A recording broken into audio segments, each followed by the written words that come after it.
Hi everyone, my name is Apuraj Garikapati. Welcome to my YouTube channel Amazing Apai. Episode 11, Milam's Friend, shifts the season away from pure political chess and brings the emotional fantasy side of Tensura back to the front. After episode 10 focused on greed, manipulation, and the dangerous Rosso side of the story, this episode becomes much more personal. The central idea is simple, but painful. Milam has to face the Chaos Dragon, a corrupted version of the baby dragon that once mattered deeply to her. That makes this episode different from a normal monster fight. The enemy is not just a beast to defeat. It is a living reminder of Milam's past, her loneliness, and one of the saddest emotional wounds connected to her character. So the episode works best when viewed as both a battle and a rescue attempt. The recap starts with the threat finally becoming impossible to ignore. The Chaos Dragon is not a political opponent, not a noble schemer, and not a hidden manipulator. It is raw disaster. The presence of the dragon changes the mood of the arc immediately because the danger becomes physical and emotional at the same time. For most characters,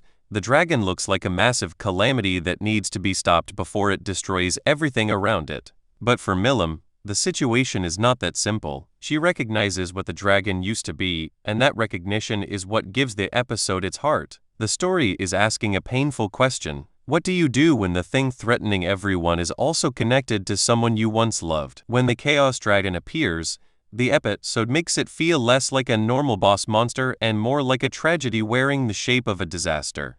The dragon's power is terrifying, but the important thing is the corruption. This is not the innocent creature Milam once knew. It has been twisted into something violent, unstable, and dangerous. That gives the conflict a heavier emotional weight. If it were only a monster, Rimuru and Milam could simply overpower it. But because it is tied to Milam's past, every attack carries emotional hesitation. The audience can feel that Milam does not want to destroy it. She wants some version of rescue to still be possible, even if the hope looks impossible from the outside. Rimuru's role in this episode is extremely important because he becomes the bridge between power and compassion. Milam has overwhelming strength, but strength alone does not solve this problem. What she needs is someone who can look at the corrupted dragon and search for a way to save what remains inside it.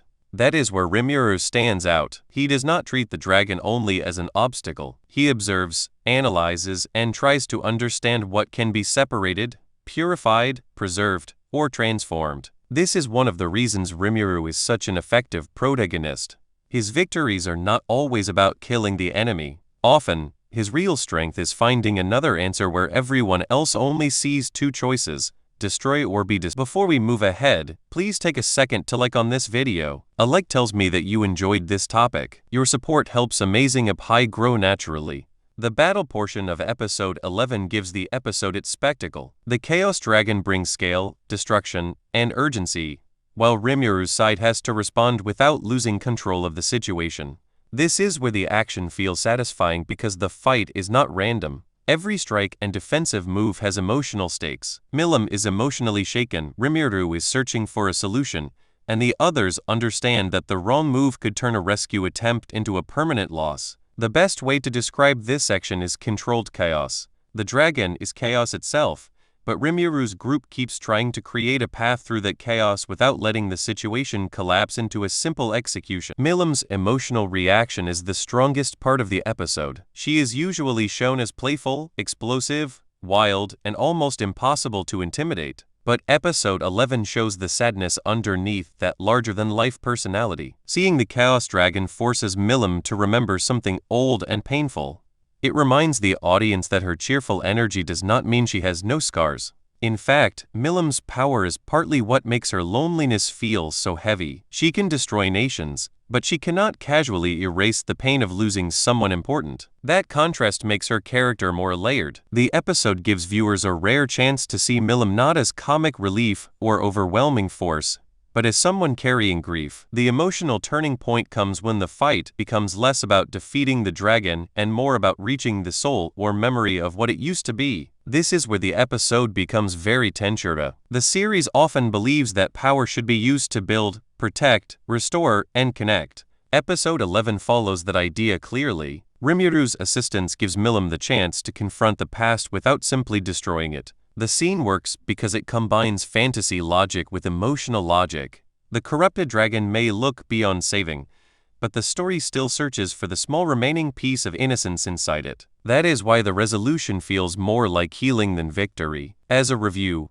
Episode 11 is one of the more emotionally satisfying episodes of this section of Season 4. It may not have the same political sharpness as Episode 10, but it gives the audience something equally important: heart. The episode reminds us why Rimru's world matters. Tempest is not only a nation that negotiates, trades, and prepares for enemies. It is also a place built on saving people who other societies might abandon. Milim's story benefits from that theme because she is powerful enough to be feared, but still human enough emotionally to need help. That combination makes the episode feel warmer and more meaningful than a standard monster confrontation. Before we move ahead, please take a second to share on this video. Sharing helps this video reach friends who may also enjoy anime, gaming, travel, cricket, chess, career basics, or personal stories. Your support helps Amazing Appy grow naturally. The episode also works as a reset after the heavy Rosso and Western nations tension.